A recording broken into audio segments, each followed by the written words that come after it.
So now we will conclude our today's session here in the premises of the Academy of Athens with two wonderful scientists and human beings as well. It's my privilege and honor to be also friends of these two people who have, what time is it, Andreas, now in Boston?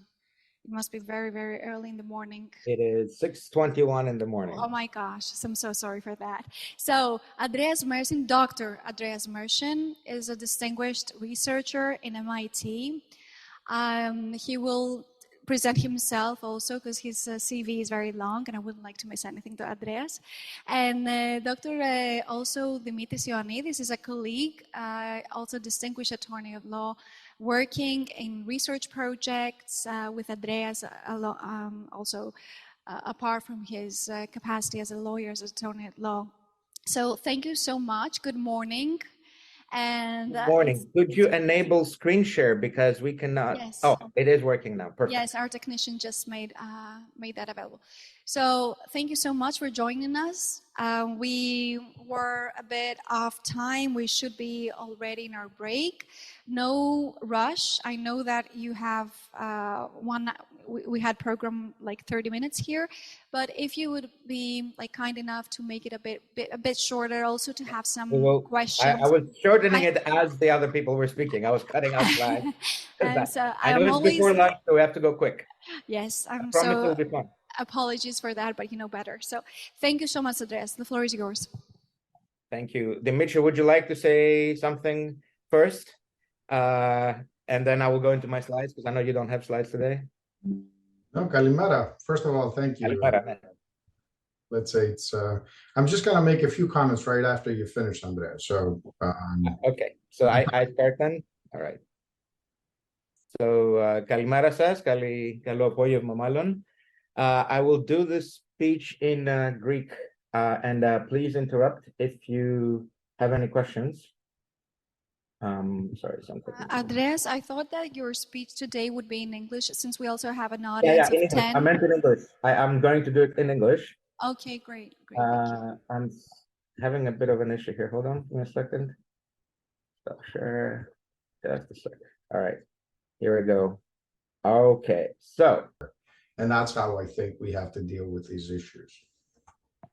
Thank you, Dimitris. I will take your copyright on the flip-flop with the telephone of the judges, because yeah, when you go to courtrooms in Greece, it's the same situation as in the States, I guess.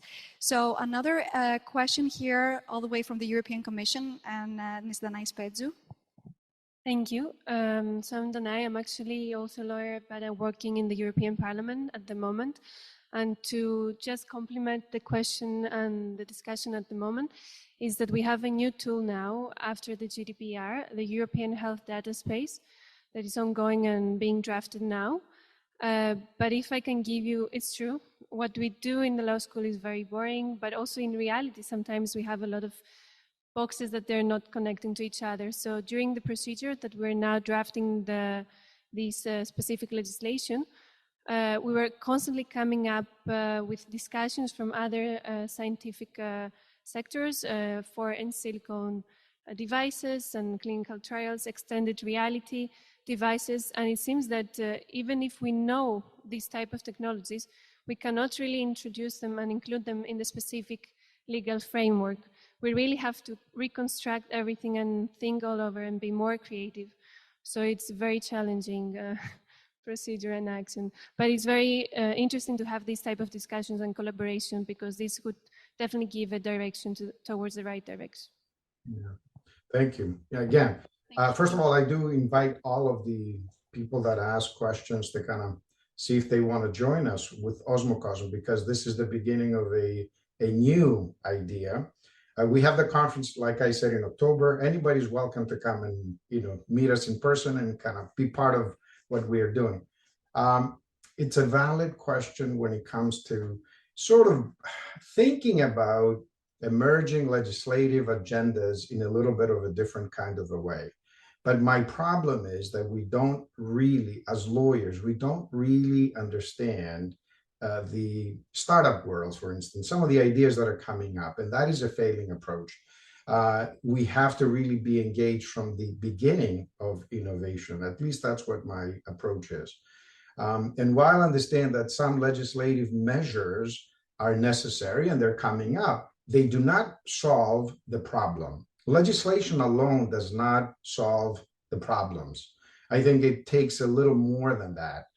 So, on Wednesday, the lecture that I will be talking about is the future of a lawyer and whether or not we are relevant and whether or not we can exist. And the question will be, do we have a future? Are we going to exist as lawyers in the next 50 years? Thank you.